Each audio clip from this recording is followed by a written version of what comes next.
신바람 사연 아파트. 오늘의 사연 시작하겠습니다. 결혼한 지 올해로 3년하고도 6개월 차네요.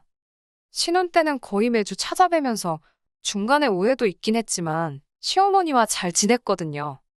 그런데 이혼한 신호가 난데없이 시어머니와 제 사이를 이간질하기 시작하면서 모든 게 다 꼬여버리고 말았습니다. 친정은 지방에 있어서 자주 찾아뵙지 않아요.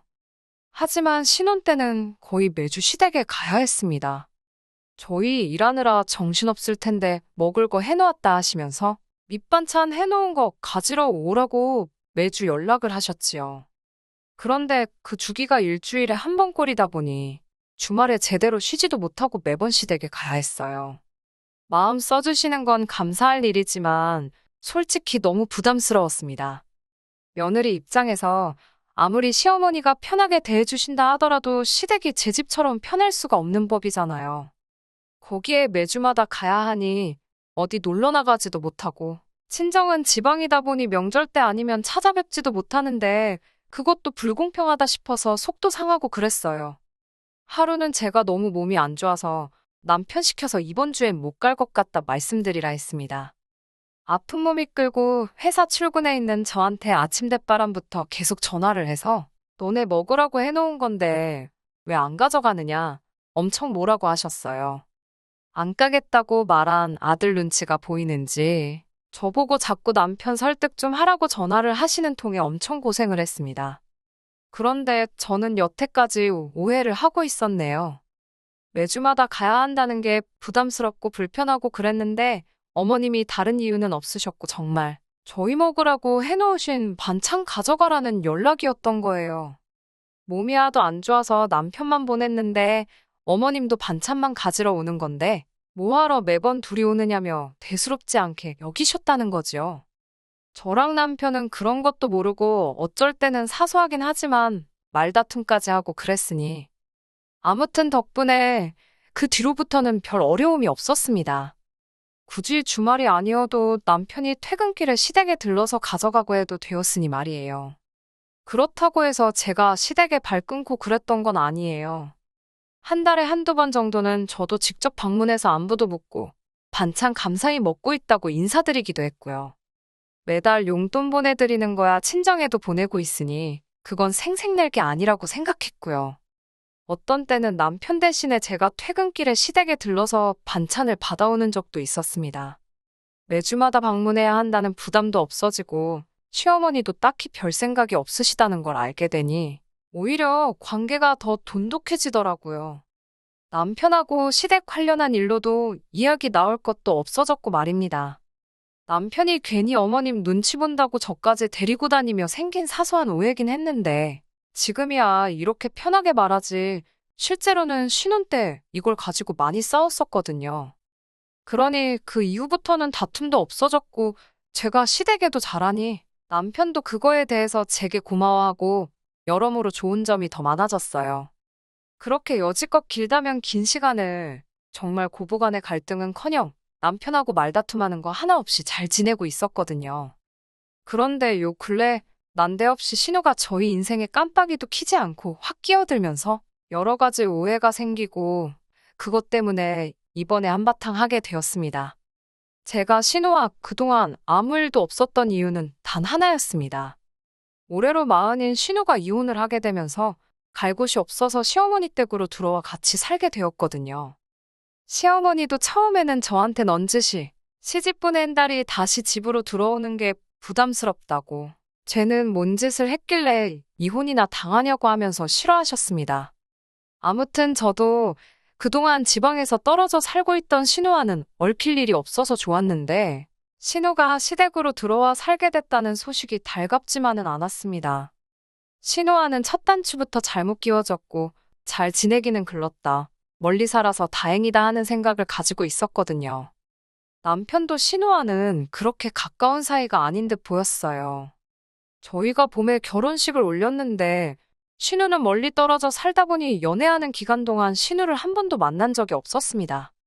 신우를 처음 보게 된 게 결혼식이었으니 남편과 신우가 남매이긴 하지만 얼마나 대면대면한 사이인지 알 수 있는 부분이었어요. 신우를 처음 봤을 때 저는 신부 대기실에서 잔뜩 긴장한 상태라서 신우와는 내가 네 남편 누나네 하면서 평범한 대화 나눈 거 말고는 잘 기억도 나지 않았거든요. 그런데 결혼식 마치고 나서 신우가 정말 보통이 아니구나 하는 걸 알게 되었어요. 식 마치고 나서 뷔페에서 결혼식 참석해주신 하객분들께 인사를 드린다고 여기저기 돌아다니고 있었지요. 신우 가족들의 첫 인상은 가히 충격적이었습니다. 그래도 제가 발품손품 팔아가며 꼬치꼬치 비교해가며 정한 예식장이었고, 식사 또한 뷔페로 나오긴 하지만 음식 가짓수보다 퀄리티에 신경을 쓴 나름 고급스러운 뷔페였어요. 저도 한 번씩 다 먹어본 것들이고 제가 한 음식은 아니지만 신경 잘 썼다는 소리 들을 만큼 자신이 있는 부분이었거든요. 그런데 신우는 인사하러 들른 저희한테 결혼 축하한다, 잘 살아라 그런 소리가 아니라 뷔페를 잡아도 뭐 이런 곳으로 잡았냐고 하면서 음식이 가짓수도 몇 개 없다고 하면서 툴툴대더군요. 그렇게 말하는 신우 앞에는 가지가지 종류별로 다 담아온 음식 접시 말고도 한 접시 가득 떠온 육회랑 1인당 개수가 제한되어 있는 스테이크가 산더미처럼 쌓여 있었어요. 먹을 게 없다고 하는 사람치고 식탐이 참 많아 보였습니다. 정말 육회를 그렇게 산처럼 높이 쌓을 수 있는지는 처음 알았다니까요. 다른 사람도 아니고 가족인데 참석해준 다른 분들 먹을 것까지 그렇게 다 챙겨서 와야 했나 싶었지만 별다른 말은 하지 않았습니다. 자기 남편이나 자식들 맛있는 거 먹게 해주고 싶다는 그 마음은 알겠지만 욕심이 너무 사나워 보여서요. 그리고 그때 저는 신우랑은 가깝게 지낼 수 없겠구나 하는 생각을 하게 되었지요. 그렇게 남편 챙기고 자식들 챙기더니 결국엔 이혼당하고 그 아끼던 자식들은 남편한테 떠넘겨놓고 시어머니 댁으로 들어와 살게 되었다니 솔직히 저는 좋을 게 하나도 없었지요. 신우랑은 가깝게 지내지 못하겠다는 생각을 하긴 했지만 제가 결혼하자마자부터 신우한테 거리 두고 그랬던 건 아닙니다. 제가 나서서 친하게 지내자고 하지는 않았지만 한번 첫 인상이 안 좋았다는 이유만으로 사람을 싫어하지는 말자. 아무리 싫어도 내 남편의 누나고 이제는 내 가족이다 하면서 있었어요. 남편이 신우와 가깝지가 않으니 둘이서 서로 연락은 따로 하는 것 같아 보이지도 않았고 그런 신우가 저한테 따로 친하게 지내자고 연락을 할 리도 없었습니다. 그렇다 보니 결혼 후 한동안은 모르는 사람보다 더 거리감이 느껴질 정도로 연락 한 통 없이 지냈어요. 그러다가 저한테 처음으로 신우에게서부터 먼저 연락이 오게 되었습니다. 무슨 말을 해야 하나 전화 받으면서도 많이 걱정이 되었는데 제가 말까지 할 필요는 없더라고요. 자기 할 말만 딱 하고 끊어버렸으니 말입니다. 조금 있으면 시조카 아이가 생일인 거 알지? 하면서 곧 있을 시조카 생일에 저희가 사줄 선물을 정했다면서 그게 뭔지 말해주더라고요. 찾아보니 250만 원 정도 하는 노트북 컴퓨터였어요. 못 사줄 것도 아니었지만 솔직히 신우의 태도가 조금 거슬렸어요. 뭐 맡겨놓은 것도 아니고 저도 안 하긴 했지만 여태 인사 한마디도 안 하고 전화 걸었으면서도 안부 한번 묻지 않고 돈 내놓으라는 듯이 지 할 말만 하고 끊어버렸으니 말입니다. 남편한테 이야기하니 시조카가 이제 초등학교 들어가는데 250만 원짜리 노트북이 무슨 소리냐고 지가 쓰고 싶어서 사달라는 것 같다고 하더라고요.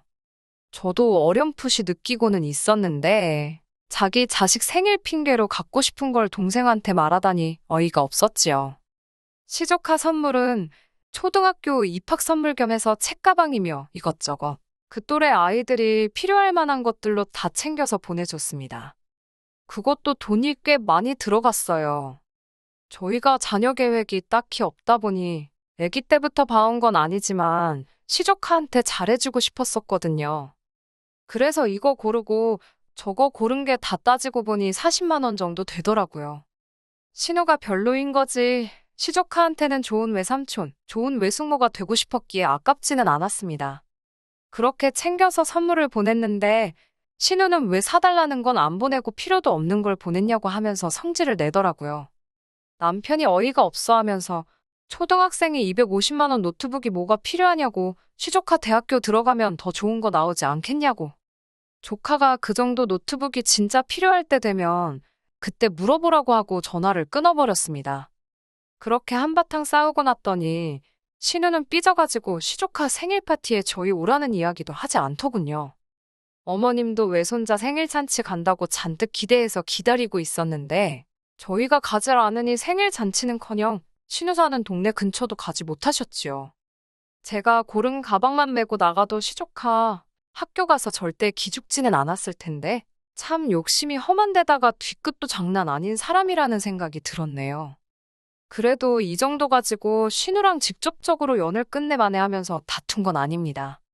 시조카 생일이 지나고 나서 반년 정도 지나서야 신우한테서 다시 연락이 왔거든요.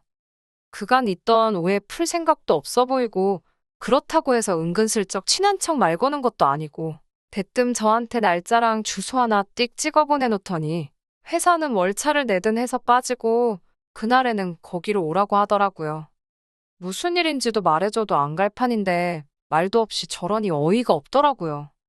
무슨 일이냐 물어도 손이 신우인 자기가 시키는데 이 집 서열맨 아래인 제가 말꼬리가 왜 이렇게 기냐면서 그냥 오라면 오는 거지 잔말이 많다는 겁니다.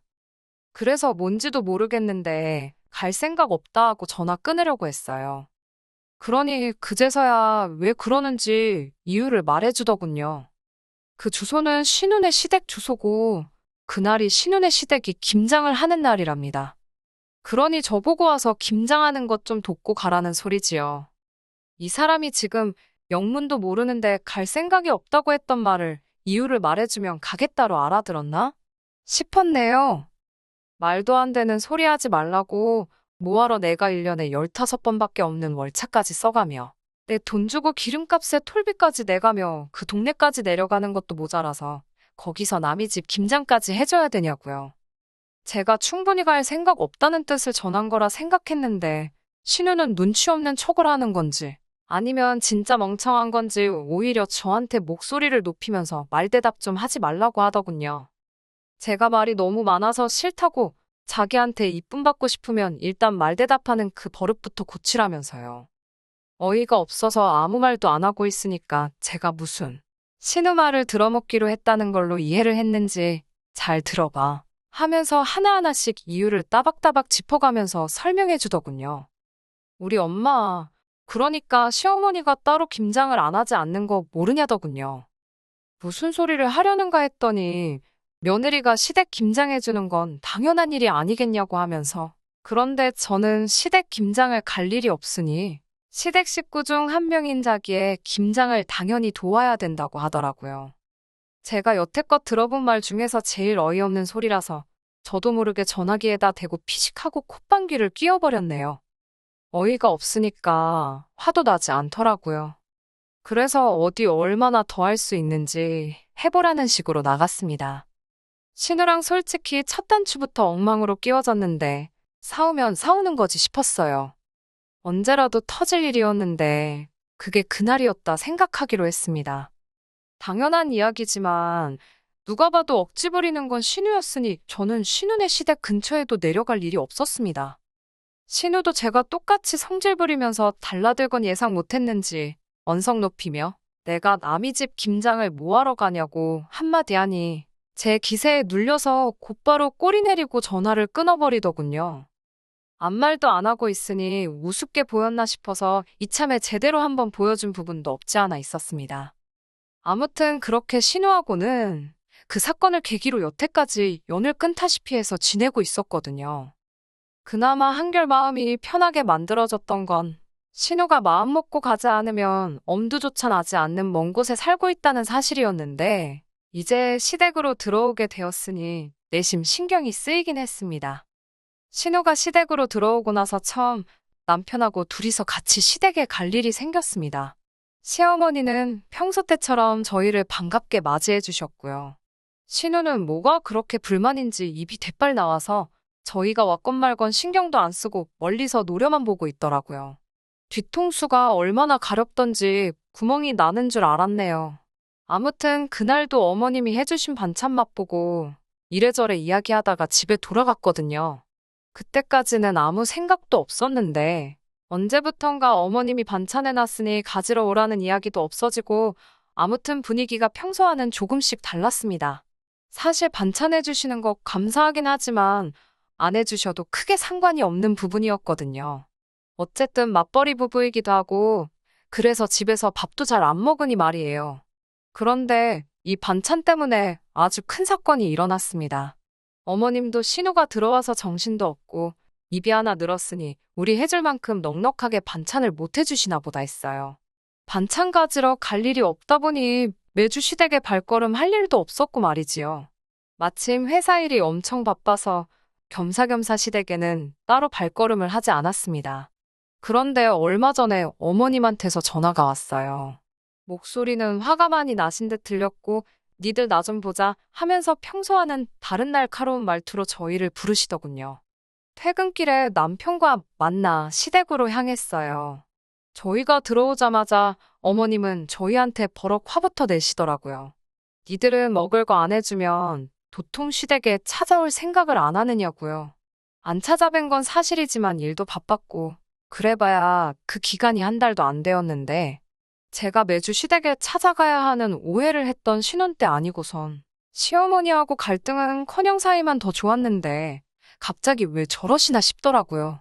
그런데 옆에서 살쾡이 눈을 하고 팔짱을 끼고 있는 신우를 보니 그제서야 이 상황이 이해가 되었습니다. 신우가 시어머니랑 저를 사이에 두고 이간질을 했던 거예요. 신우가 시어머니 바통을 이어받아서 저한테 따지고 들더라고요. 너네같이 염치 없고 뻔뻔한 것들은 처음 봤다고요. 우리 엄마가 보살이나 마찬가지라면서 자기 전시모였다면 벌써 뺨싸다기부터 올라갔다나 어쨌대나 하는 겁니다. 대체 뭐 때문에 저러나, 그리고 중간에서 뭔 말을 했길래 어머님이 저러시나 한번 드러나보자 하고 가만 참고 있었지요. 이유는 간단했네요. 매주 그렇게 돈 한 푼도 안 내고 반찬을 가져갔다는 게 말이나 되지 않는다는 겁니다. 그러면서 자기가 이제 시부모님을 모시고 살게 되었으니 두 분 노후적응 관리를 자기가 하기로 했다고 매주 반찬 가져가는 것하고 해서 한 달에 200만 원씩을 자기한테 붙이라더군요. 그 말을 듣자마자 딱 알았네요. 신우가 시어머니를 꼬드겨서 저희한테 돈을 더 받아가려는 계획이었다는 걸요. 그래도 시어머니가 그런 말도 안 되는 꾀임에 넘어갈 거라곤 생각 못했습니다. 저희가 진짜 어머님이 해주시는 반찬 받기만 하고 입싹 닫은 게 아니었는데 말이에요. 이미 저희는 시댁에 매달 90만 원씩을 용돈이라고 해서 보내드리고 있었어요. 친정은 절반도 안 되는 40만 원만 보내고 있습니다. 이유는 어머님이 매달 해주시는 반찬 때문에 더 챙겨드리는 거였고요. 그런데 저희가 뭐 매주 반찬 받아가고 돈을 더 드리기로 계약이 되어 있는 것도 아니고 어머님도 사람인데 좀 쉬고 싶은 날도 있지 않으시겠나 해서 반찬값을 더 쳐드리는 거라고 말을 한 적이 없을 뿐이에요. 괜히 저희 먹을 거 해다 주시는 것 때문에 다른 볼일 못 보고 그러실 수도 있겠다 생각한 배려였지요. 그리고 매번 다른 메뉴 해주신다고 고민하고 고생하시는 거 감안해서 반찬값을 50만 원이나 넉넉하게 드리고 있었던 거였어요.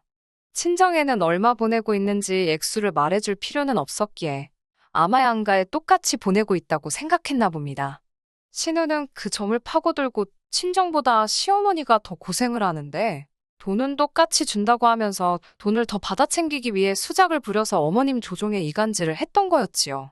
솔직히 이제부터 90만 원 보내는 대신에 100만 원으로 올려서 보내라고 했다면 이 정도까지 나오진 않았을 거예요. 한 달에 세상 누가 밑반찬 사 먹는데 200만 원이란 돈을 쓰겠어요?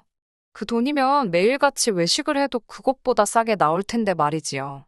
그래서 저도 세게 나갔습니다. 어머님한테 따로 말씀 안 드렸다고. 친정에 매달 40을 보내고 있고 어머님 반찬 해주시는 거 감안해서 90을 드리고 있었던 거라고요. 사실 저희도 어머님이 해주시는 반찬 맛있고 감사하게 잘 먹었지만 너무 고생하시는 것 같아 부담스러웠다고. 그러니 이제 그냥 안 해주셔도 된다고 했어요. 그리고 보내던 용돈은 이제 친정하고 똑같이 보내드려야겠다고 했지요. 이번 달은 해주신 게 없으니 이번 달 보내드리는 것부터 40을 보내겠다 했습니다. 사실 저희도 맞벌이 하지만 이제 차도 새로 한 대 바꾸고 싶었는데 잘 된 것 같다고 했지요. 사실은 시어머니한테까지 이러고 싶은 생각은 없었지만 그걸 어줍잖게 해명하고 그러는 것보다 이렇게 돌직구를 날리는 게 더 효과가 좋겠다 생각했어요. 어머님이 신우 말 듣고 조금이나마 생활비 더 받아낼 수 있겠구나 싶으셨나 본데, 오히려 돈이 줄어버리게 되었으니 잔뜩 당황해서는 신우를 쳐다보더군요.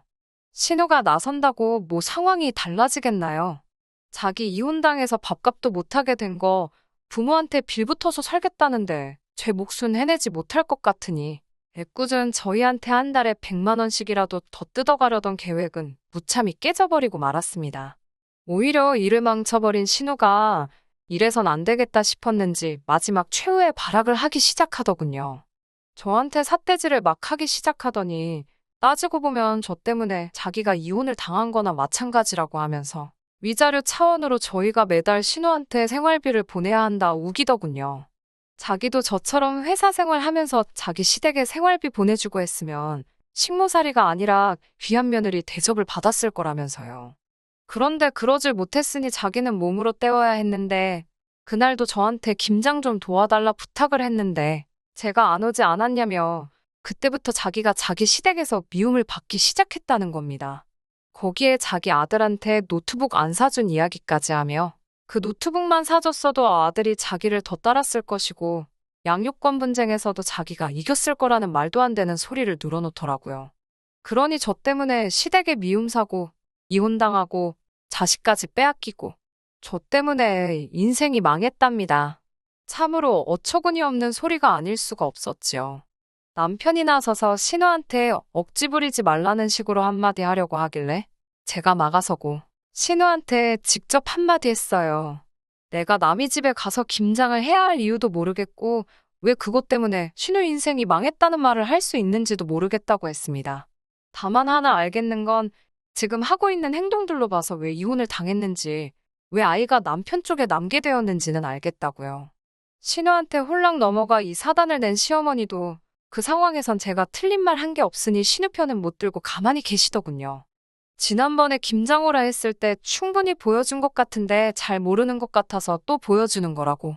나는 언니처럼 참을 거 다 참고 속에 담아두지 않고 할 말 다 하는 사람이라고요.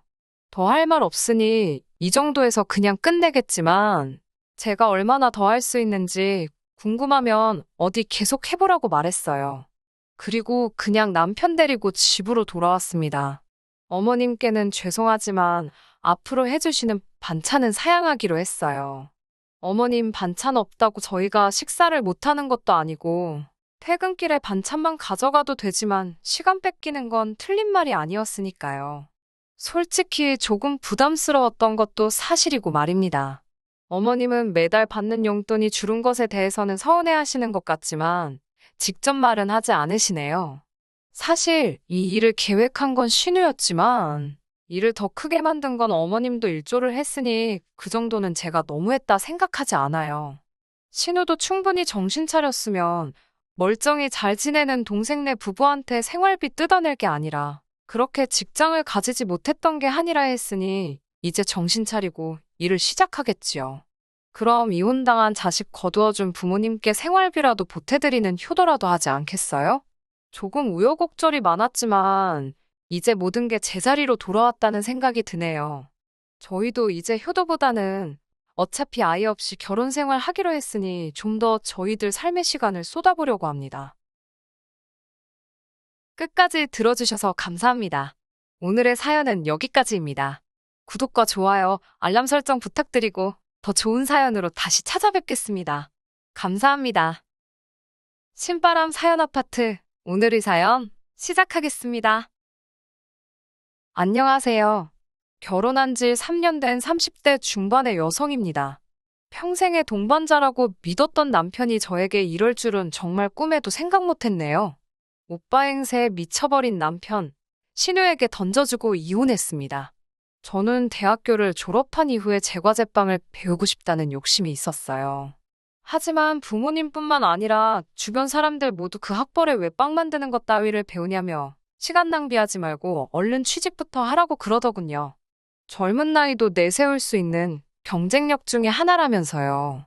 지금보다 더 늦으면 취직하기 앞으로 더 힘들게 될 거라고 하더라고요.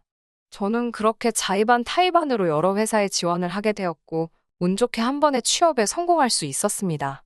그 이후로 회사 생활을 3년 정도 하니 시간적으로도 금전적으로도 저에게 조금씩 여유가 생기기 시작하더군요.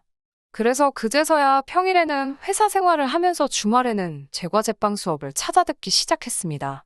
체력적으로 힘들긴 했지만 제과제빵이란 게 배우면 배울수록 재밌었고 제가 소질도 있더라고요. 그래서 언젠가는 제 카페를 차려서 제가 만든 빵과 디저트를 손님들에게 선보여야겠다는 꿈을 갖게 되었습니다. 제과제빵 학교를 수료하는데 2년의 시간이 걸렸고 그 이후 지인의 소개로 남편을 알게 되었습니다. 남편은 제가 근무하는 회사에서 멀지 않은 곳에 위치한 중견기업의 회계팀에 근무하고 있었어요. 사실 저나 남편이나 소개팅을 할 생각이 있던 사람들은 아닌데 오지랖 넓은 지인이 다리를 놔줘서 만나게 되었네요. 그 이후로 1년간 연애를 하고 결혼까지 하게 되었지요. 남편에게는 은퇴하신 시부모님과 철딱선이 없는 저보다 한 살 어린 신우가 있었습니다. 결혼 준비를 하면서 시댁의 재산 상태를 어느 정도 파악하게 되었는데 시부모님은 나라에서 나오는 연금과 남편이 보내주는 얼마간의 용돈으로 생활을 이어가고 계셨습니다. 당신들 명의로 집 한 채가 있다고 했고요. 신우는 중소기업에서 격리로 일하고 있다고 했습니다. 남편이 시부모님께 용돈을 일부 드리고 있는 것도 자식된 도리로 당연하다고 생각했어서 따지지는 않았습니다. 그리고 신우가 얼마를 모았는지, 얼마를 버는지까지는 알 수도 없었고 관심도 없었네요. 상견례 장소는 당시 엄청나게 인기가 좋았던 한 식당에서 하게 되었어요. 원래는 6달 전에는 예약을 해야 할 정도로 한번 가기가 어려운 곳인데 친구가 주방에서 메인 셰프로 일하고 있었기에 운 좋게 자리를 잡을 수 있었습니다. 양가 어른들 모두 분위기도 좋고 맛도 좋다며 저더러 능력자라고 치켜 세워주시더라고요. 반면에 신우는 혼자서 뭐가 못마땅한지 똥 씹은 표정을 하고 있었습니다. 사실 신우는 처음 저를 볼 때부터 뭐가 그렇게 불만인지 사람을 아주 도끼 눈을 하고 쳐다보더라고요. 아주 노골적으로 저를 훑어보는데 얼마나 기분이 나쁘던지 저도 똑같이 째려보니까 시선을 피하더라고요. 나중에 남편에게 신우가 저한테 왜 그러는지 모르겠다고 하소연을 하니 아마 질투가 나서 그러는 것 같다고 그러더군요.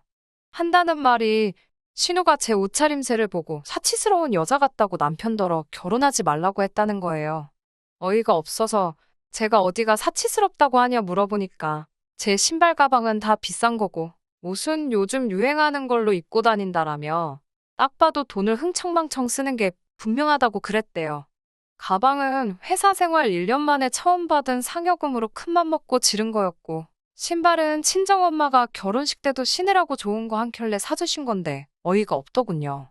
언젠가 기회가 되면 꼭 해명을 해야겠다 벼르고 있었어요. 그리고 결혼식을 앞두고 있던 어느 날 남편이 저녁을 먹자고 하길래 평소와 다름없이 데이트를 하는 줄 알고 나갔습니다.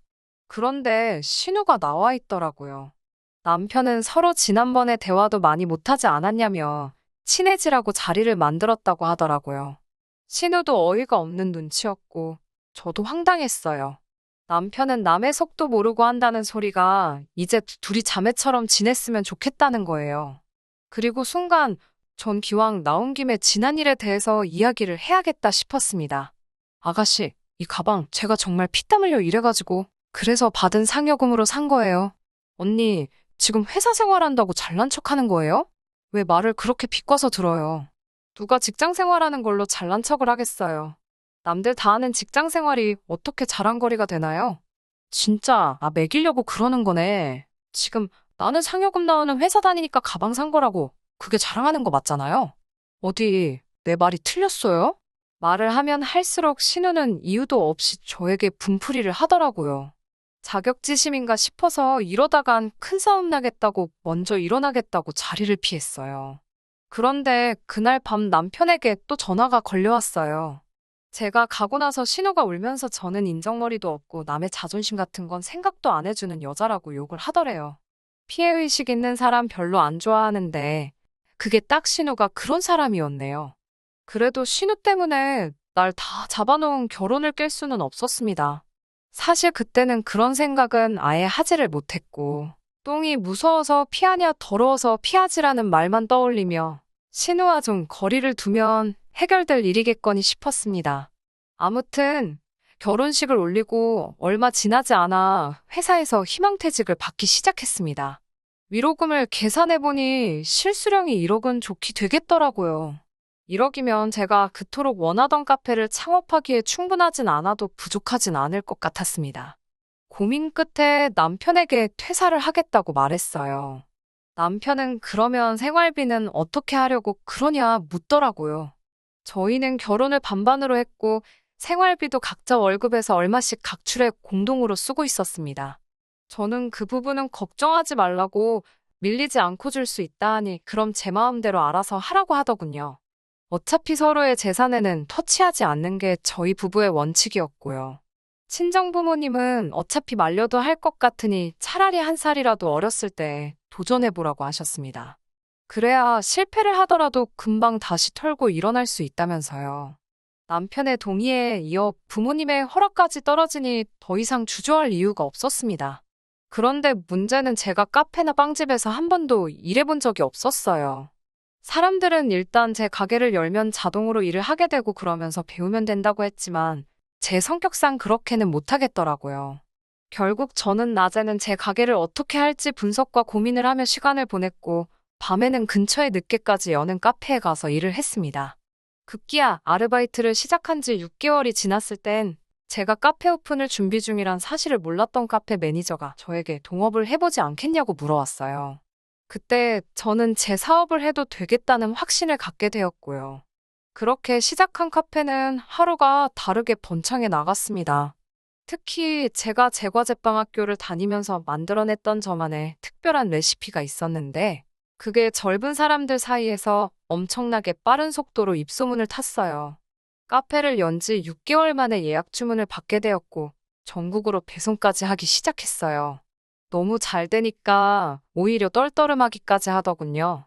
그리고 그때부터 수입도 어느 정도 안정을 되찾게 되었습니다. 저는 친정 부모님께 용돈도 넉넉히 드리고 중고차지만 외제차도 한 대 뽑고 새 가방도 하나 샀어요. 그동안 열심히 살아온 제 자신에게 주는 보상이었지요. 그리고 얼마 지나지 않아 시어머니의 생신이었습니다. 시댁은 저희가 사는 집에서 차로 40분, 대중교통으론 1시간 20분이 걸리는 곳에 있었기에 당연히 차를 가지고 가게 되었습니다. 시댁에 도착해 차에서 내리는데 신우가 바로 저쪽에서 오고 있더라고요. 신우는 저는 본체만 취하고 운전석에서 내리는 남편에게 외제차 산 거냐며 멋지다고 소리를 지르고 난리더군요.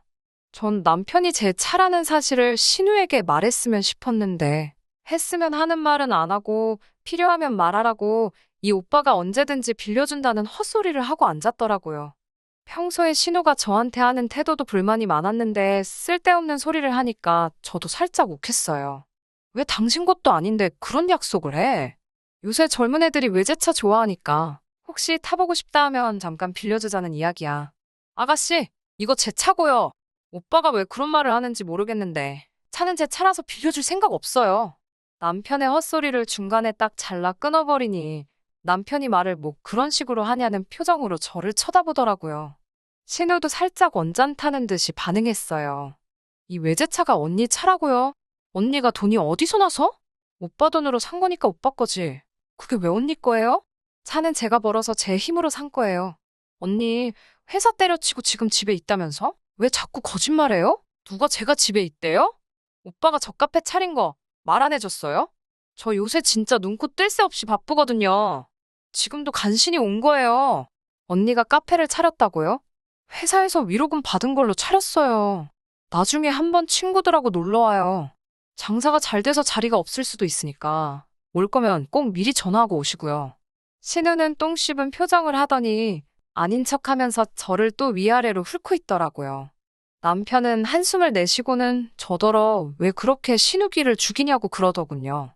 게다가 시어머니까지 저에게 잠깐 보자고 하시더라고요.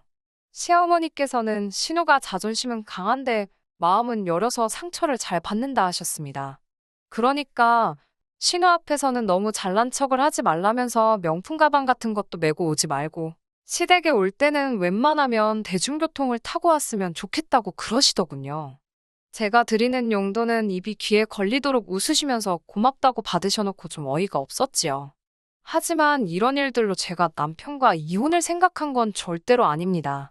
개념 없는 신우 이야기 저도 여기저기서 많이 들어봤기 때문에 내 신우도 그런 부류 중 하나려니 생각만 했어요. 시어머니의 말도 안 되는 억지도 팔은 원래 안으로 굽는다는 말을 생각하면 이해 못할 것도 없었고요. 무엇보다 남편의 역할이 저에겐 중요했는데 제 앞에서 신우를 싸고 도는 일은 없었기에 정말이지 기분은 나쁘고 빈정은 상했어도 적어도 저에게 헤어질 이유로는 충분치 않았습니다. 하지만 이런 저를 비웃기라도 하듯 남편은 제 뒤통수를 치려고 했어요. 카페를 연 지 1년 반이 좀 넘었을 때입니다. 어느 날 갑자기 아무런 예고도 없이 남편이 회사를 때려쳤다는 거예요. 앞으로 뭐 할 건데 상의도 없이 관뒀냐고 하니까 제 카페에서 일하면 안 되냐고 묻더군요. 황당하고 당혹스러웠습니다. 남편과 같이 일한다면 공과 사를 구분하기가 힘들게 뻔했으니까요. 저는 그건 안 된다고 시간이 걸리더라도 이직을 하라고 했어요. 제 벌이가 남편이 버는 것보다 좋았어도 장사로 버는 돈과 회사에서 받아오는 안정적인 수입이 차이가 있는 건 분명했으니까요. 하지만 남편은 뭐하러 돈 주고 직원을 쓰냐며 자기가 하면 인건비도 덜 들고 아무래도 생판 남한테 맡기는 것보다야 가족이 주인의식을 갖고 하는 게 더 믿음직스럽고 제가 더 편하지 않겠냐며 믿고 한번 맡겨보라고 그러더군요. 마침 카페에서 일하던 매니저가 고향으로 돌아가야 한다고 그만두고 싶다고 제게 말해왔던 차였고 결국 믿져야 본전이다 셈치고 남편에게 그럼 카페로 출근을 하라고 했습니다. 그리고 석 달쯤 지났을 때예요. 옆가게 돈가스 사장님이 다음 달에 계약 끝나면 문 닫고 이민을 가신다고 하시더군요. 사실 항상 옆가게까지 확장을 하면 좋겠다 생각하고 있었는데 그 이야기를 들으니 잘 됐다 싶었습니다. 처음에 오픈할 때 예산 문제도 있고 그래서 매장을 크게 오픈을 못했거든요. 게다가 저는 빵이 구워지는 걸 손님들에게 다 보이게끔 만들어놨기 때문에 오히려 손님들이 앉을 자리가 부족해졌지요. 건물주에게 물어보니 원하면 확장을 해도 된다 했습니다. 그동안 번 돈과 대출 약간이면 못할 것도 없겠다 싶었어요. 남편에게는 굳이 말하지 않았습니다. 제 이름으로 받아서 제가 갚는 대출인데도 어찌나 잔소리가 심한지 한 번 당한 적이 있었거든요. 나중에 확장공사 들어가면서 말해줄 생각이었지요. 그렇게 계약서 작성만 앞두고 있던 어느 날이었습니다. 제가 급하게 나오느라 수첩을 집에 두고 출근을 했다는 걸 알게 되었습니다. 더군다나 수첩에는 자세히는 아니어도 제가 그동안 개발한 메뉴들의 레시피가 적혀 있었고 대략적인 매상부터 시작해서 나름대로 저에게 중요한 정보들이 적혀 있었기 때문에 괜히 마음이 급하더라고요. 결국 직원에게 잠깐 가게를 맡겨놓고 집으로 다시 돌아왔어요. 그런데 회사 면접 보러 간다며 카페에도 안 나왔던 남편이 집에 있더라고요. 남편도 갑자기 제가 와서 놀란 눈치였어요. 그러더니 수첩을 꺼내 보이며 이것 때문에 왔냐고 묻더라고요. 다시 카페에 가봐야 해서 빨리 돌려달라고 했더니 제 수첩을 맘대로 다 읽어본 듯 하더라고요. 자기한테 상의도 없이 대출받아서 카페를 넓힐 계획을 가지고 있었냐고 따지더라고요. 자기는 회사 그만둘 때 저한테 아무 상의도 없었으면서 자기한테는 아무 말도 없이 그럴 수가 있냐며 아주 개거품을 물더라고요. 몇 달 일했으니 알지 않냐고. 가게가 작아서 손님들 컴플레인도 많은데 이참에 확장하려고 한다니까 제 말은 듣지도 않고 아직 계약서는 안 썼냐고 재차 확인을 해왔습니다. 남편이 도대체 무슨 이야기를 하려고 저러나 싶었지만 일단 저는 카페로 얼른 다시 돌아가 봐야 했기 때문에 더 이상 대화를 할 수는 없었어요. 그날 밤 카페 뒷정리까지 다 하고 나서 집에 오니 10시 가까이 되었습니다. 얼른 씻고 빨리 자야겠다는 생각뿐이었어요. 그런데 남편이 아까 이야기하자고 한 거 기억하냐며 이쪽에 와서 얘기 좀 해보자고 그러는 거예요. 도대체 왜 그러냐고 하니까 뜬금없이 신우가 저를 엄청 부러워한다 소리를 했습니다. 갑자기 왜 그런 소리를 하냐니까 신우가 1살밖에 차이 안 나는데 누구는 커피 팔면서 카페에서 사장님 소리 들으면서 돈 벌고 자기는 매일 회사에서 커피 타오라는 소리나 들으면서 돈은 돈대로 못 번다고 하소연을 하더래요. 그 말을 들으니 안 됐기도 하면서도 제가 뭐 딱히 해줄 말이 없더라고요. 남편은 제 눈치를 살살 보더니 그래서 말인데 가게 확장은 좀 늦추고 그 돈을 차라리 신우에게 좀 빌려주면 안 되겠냐고 그러더군요. 신우한테 내 돈을 왜 빌려주냐고 물었더니 신우도 카페를 차리고 싶다 했답니다. 손님들 커피 주문이나 받고 빵이나 계산해주면서 얼마나 편하게 돈 버냐고요. 신우의 그런 사고방식을 듣고 저는 너무 화가 났습니다. 남편도 얼마 안 되는 기간이지만 같이 일하면서 제가 얼마나 고생하는지 뻔히 봐왔으면서 신우의 그런 말에 반박도 하지 않았다는 사실도 굉장히 기분이 나빴어요.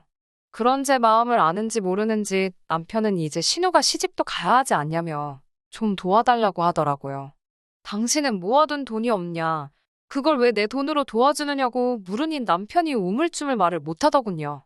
제가 남편과 비록 반반 결혼을 하고 있지만 그래도 아내로서 남편이 한 달에 평균적으로 얼마를 받는지는 대략적으로 알고 있었어요. 게다가 남편은 씀씀이가 큰 편도 아니라서 분명히 모아둔 돈이 있을 거라 믿었거든요. 그런데 모아둔 돈 없냐는 제 질문에 대답을 못하는 걸 보니 뭔가 있구나 싶었습니다. 저는 결국 남편을 다그치며 돈 다 어디다 썼냐고 물었고 남편은 기어들어가는 목소리로 이미 전부 신우한테 줬다고 하더군요. 황당하고 기도 안 차서 얼마를 줬냐니까 5천을 줬답니다. 그런데도 한 2천이 부족하다며? 그걸 저한테 빌려달라고 그런 거고요. 저는 정색을 하며 가족 간의 돈 거래는 안 한다고 하곤 자러 들어가 버렸어요. 그리고 이튿날 잠에서 눈을 뜨니 남편이 없더라고요. 먼저 카페에 나갔을 리는 없었기에 걱정은 좀 됐지만 부부싸움하고 기분이 상해서 어디 바람이라도 쐬러 갔거니 싶어서 전화는 안 해봤습니다. 출근한 지 1시간도 안 됐을 무렵 시어머니한테서 전화가 걸려왔어요. 시어머니께선 왜 신우 돈 좀 빌려달라는데 그렇게 인색하게 구냐고 따지셨습니다. 제 친동생이어도 안 빌려줬겠냐고요. 바쁜 시간대에 전화하셔서는 억지를 쓰시니 저도 너무 화가 났습니다. 저는 그러면 어머님 돈 빌려주시라고 저도 지금 대출받아서 가게 운영해야 되는데 왜 저한테 그러시냐고 따졌습니다. 그러자 저더러 시부모 돈 없다고 무시하는 거냐며 혀를 차시더니 저는 가족이 물에 빠져도 하나 도와주지도 않을 못된 인간이라고 욕을 하시더라고요. 결국 신우에게 돈은 안 빌려줬습니다. 제가 계약서를 쓰고 온 걸 안 남편은 노발대발 난리가 났더라고요. 신우에게 자기가 어떻게 보이겠냐며 저 때문에 체면 안 서게 생겼다고 책임지라고 난리더군요. 시어머니도 결국 네 고집대로 했냐며? 그렇게 네 맘대로 살 거면 내 아들하고 왜 사냐고 악다구니를 쓰셨습니다. 저도 너무 화가 나서 저도 지금 그게 궁금하다고 제가 왜 어머님 아들하고 사는지 모르겠다고 맞받아쳐 버렸습니다. 그러자 남편이 지금 시어머니한테 그게 무슨 사가지냐며? 그까짓 거 돈 좀 번다고 눈에 뵈는 게 없냐고 그러시더군요. 저는 남편에게 나한테 이러지 말고 그냥 신우한테 가서 신우랑 잘 먹고 잘 살아라 그랬습니다. 남편도 저더러 후회하지 말라고 으름장을 놓더군요. 그렇게 며칠 뒤 저희는 합의 이혼서를 제출하게 되었습니다. 처음부터 반반 결혼이었기 때문에 위자료나 그런 건 없었고요. 같이 살던 집은 제가 결혼 전부터 소유하고 있던 거였기 때문에 남편과 나눌 재산이 하나도 없었지요. 그런데도 너무 손쉽게 이혼을 하는 걸 보니 이 사람이 무슨 꿍꿍이가 있는가 했는데 그걸 나중에 가서야 알게 되었어요. 모든 이혼 절차가 끝나고 한 세 달쯤 지났을 때였어요. 저희 카페에 오신 손님 한 분이 어디서 저만의 디저트와 비슷하게 생긴 디저트를 다른 가게에서 먹었는데 너무 맛이 없어서 혼났다며 사진을 보여줬습니다. 그런데 사진 뒤쪽에 흐릿하게 찍힌 두 인물이 신우와 남편처럼 생겼더라고요. 저는 손님에게 주소를 물어 그 가게를 찾아가 보았습니다. 아니나 다를까 가게에 걸린 사진들을 보니 역시 신우와 남편이 새로 차린 맞더군요. 선글라스에 마스크까지 써가며 알아보지 못하게 제 정체를 숨기려고 노력했는데 그럴 필요조차 없었어요. 가게 어디에도 두 사람의 모습이 보이지가 않더라고요. 직원에게 사장님과 제가 아는 사이인데 지나가는 길에 인사나 하러 들렀다고 말을 하고 두 사람의 행방을 물어봤는데 직원은 사장님들은 가게를 거의 직원들에게만 맡겨두고 출근을 하지 않으신다 하더라고요. 편하게 돈 벌고 싶어 하더니 가게 차린 지 얼마나 됐다고 벌써부터 직원들한테 모든 걸 맡겨놓고 가장 발로 뛰어야 할 두 사람은 놀러 다니느라 바빠 보이더군요. 진열장에는 저만의 디저트를 조잡스럽게 베낀 듯한 맛대가리 없어 보이는 케이크들이 나와 있었습니다. 아마도 남편이 제 수첩을 봤을 때 거기에 적힌 레시피를 훔쳤다는 생각이 들었어요. 중요한 비법은 제 머릿속에 다 들어있고 자세하게 적어놓지는 않았기 때문에 그냥 흉내만 내놓은 정도였긴 하지만요. 제 디저트가 대박이 나서 제가 돈을 벌고 있었으니 그걸 저렇게 흉내만 내서 팔면 자기들 카페도 대박이 날 거라고 생각을 했나 봅니다. 그때 와서 생각난 게 남편과의 이혼 과정이 너무 순탄했다는 거예요. 애초에 남편은 제 비법을 훔쳐서 신우와 가게를 차려 그 수입을 혼자 독차지하려고 했던 거라는 생각이 들었습니다. 한 번 맛을 봤는데 어찌나 느끼하고 계란 비린내는 또 얼마나 심하던지 얼마 안가 망하겠다는 생각이 강하게 들었습니다. 그리고 정확히 한 달 반 뒤 신우의 카페가 망할 줄은 알고 있었지만 설마 인터넷 기사에서 만나게 될 줄은 몰랐습니다. 케이크를 사간 손님이 안에 곰팡이가 피어 있다며 신문사에 제보를 했더군요. 결국 얼마 지나지 않아 신우의 카페는 폐업을 하게 되었고요. 회사까지 때려친 남편이 시어머니 돈까지 탈탈 털어서 신우 가게에 몰빵을 했던 것 같은데 앞으로 어떻게 살아갈지 생각하니 저도 모르게 웃음이 실실 나오더라고요. 장사하는 사람들이 돈 편하게 번다고 생각하는 월급쟁이들의 말로가 어떤 건지 딱 보였어요. 두 사람이 가게에 매일같이 출근해서 장사를 했어도 잘 되었을 거라는 생각이 들지는 않았지만 말이에요. 제가 피땀 흘려 개발한 메뉴를 비슷하게 따라만 하면 돈은 자동으로 따라올 거라고 생각했다는 것도 이해가 되지 않았어요. 스스로 직접 뭘 해볼 생각은 없고 어떻게든 편하게 돈 벌 궁리만 했으니 그게 망하지 않는 게 더 이상한 일이겠죠? 신우가 정말 큰 뜻을 가지고 음흉하게 제 남편을 꼬드기는 게 아니고 저에게 도와달라 부탁을 해왔으면 그때는 이야기가 달랐을 수도 있었을 거예요. 그놈의 자존심이 뭔지 아무리 새언니라지만 시짜짓을 해야만 적성이 풀리지 자존심을 숙이기는 싫었는가 봅니다. 남편에게 정이라도 남아있었다면 하다못해 맛이 어디가 이상한지 수정된 레시피를 줬을 수도 있었을 거예요. 안타깝게도 오만정이 다 떨어져서 그런 수고까지 해야 하는 이유도 모르겠네요. 아무쪼록 두 사람이 열심히 노력하고 연구해서 알아가면 좋겠습니다. 신우와 남편을 찾아가 조만간 제 가게들이 타 지역에 지점을 2개나 내게 되었다는 사실도 말해줘야겠어요. 자기들은 쫄딱 망했는데 제 성공담을 들으면 얼마나 배 아파할까요? 한 방 더 먹여줄 그날만 기다리면서 저도 초심을 잃지 않고 열심히 장사를 하려고 합니다. 끝까지 들어주셔서 감사합니다. 오늘의 사연은 여기까지입니다. 구독과 좋아요, 알람 설정 부탁드리고 더 좋은 사연으로 다시 찾아뵙겠습니다. 감사합니다.